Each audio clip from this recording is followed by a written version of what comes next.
Welcome to Nasdaq Trade Talks. I'm Jill Malandrino, global markets reporter at Nasdaq, with daily insight on the Nasdaq-100 index, or the NDX, which is made up of 100 of the largest domestic and international non-financial innovative companies listed on Nasdaq.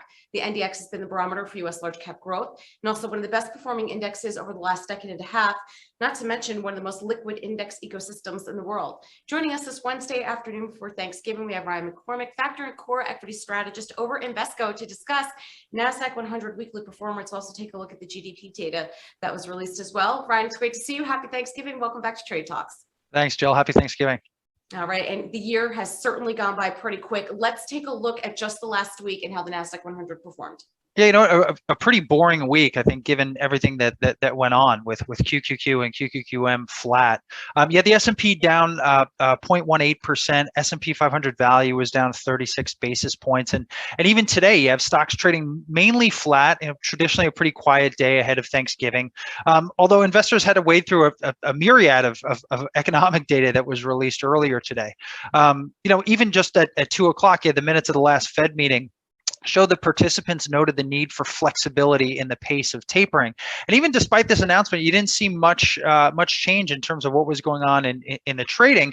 You know, the thought is that I think if inflationary pressures shouldn't ease next year, the Fed would be able to speed up the pace of its tapering, so that at the end of it, they'd have the option to raise interest rates sooner than later to combat the inflationary pressures that we've been seeing. This comes after earlier this week, President Biden picked Fed Chair Jerome Powell to remain in his post for another 4 years. But you know, I would have thought you would have seen maybe some more ripples there. But you know, market seems pretty complacent on it, and like I said, not much of a change in terms of trading.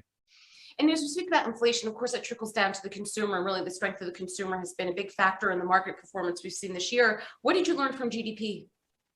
Yeah, so you know, I think when you look at the data that we had to comb through this morning, it was a lot, right? So you have kind of GDP on one hand. And you know, you have the second reading of Q3 GDP coming in at 2.1%, which, you know, granted is an improvement from the initial reading of 2, but a pretty drastic decline as we look at it relative to Q2 GDP, where there was 6.7%. You know, I think a lot of that is you can kind of point to, you know, the uneven job recovery, resurgence in COVID cases, supply chain disruption, all of which has weighed on consumer spending. And I think that was sort of the detractor for Q3. Now, thus far in Q4, we've seen a boost in retail sales. We'll get further visibility on the health and appetite of the consumer just later this week with the unofficial start of the holiday shopping season. But, you know, certainly the consumer had weighed on those GDP readings. You know, additionally, I think when you look this morning at that uneven labor market recovery, you have the initial jobless claims for the week ended November 20th coming in at 199,000. That's the lowest level since 1969. Over the past number of months, we've seen payrolls increase pretty handily. We'll get the November data just next Friday. We've also seen that continuing jobless claims number continue on their downward trajectory. But despite all of this, employers are still trying to fill an unprecedented number of roles. Labor force participation rate is still well below the pre-pandemic levels, and you see many working age individuals have just left jobs. They're waiting around more clarity for COVID, or you know, into situations where child care is paramount. But so, you know, despite these headlines, it really does speak to this notion of this uneven labor market recovery, and maybe pointing back to the need for flexibility from the Fed standpoint. Right, and Ryan, let's wrap up here with your final chart and we take a look at the sectors that have been adding to Nasdaq-100 performance. Yeah, our performance against the S&P 500 this week can be explained, you know, very clearly. It's the overweight to the information technology sector and its relative outperformance against its counterpart infotech in the S&P 500. Really, two main contributors to that number were Apple up nearly 7% for the week, and Nvidia up over 5% for the week.